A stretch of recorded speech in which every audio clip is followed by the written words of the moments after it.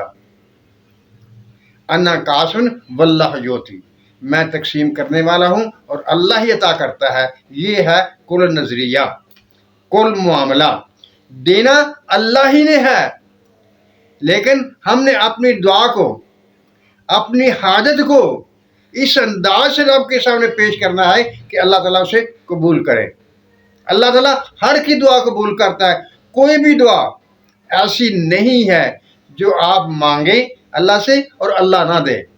اللہ دیتا ہے، ہر دعا قبول کرتا ہے۔ یہ ایمان ہے، ہر مسلمان کا ایمان ہے کہ اللہ تعالیٰ ہر دعا قبول کرتا ہے اور دیتا ہے، لیکن اپنی حکمت کے تحت دیتا ہے۔ ہمارے لیے جو فائدہ مند ہوتا ہے وہ طریقہ کار اس پہ عمل کرتا ہے۔ اگر وہ چیز ہمارے لیے فائدہ مند ہوتی ہے تو ہمیں دے دیتا ہے، اگر فائدہ مند نہیں ہوتی تو اس کو ہمارے آخرت کے لیے روک لیتا ہے۔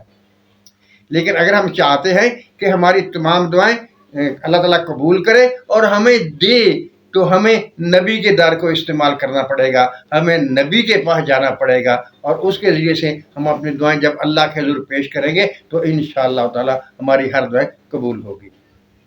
معزز ناظرین سامعین، اللہ تعالیٰ ہم پر اپنی رحمتوں کی بارش کرے، ہمیں سچ بولنے، سچ سننے اور سچ پر قائم رہنے کی توفیق عطا فرمائے۔ آمین۔ اللہ حافظ۔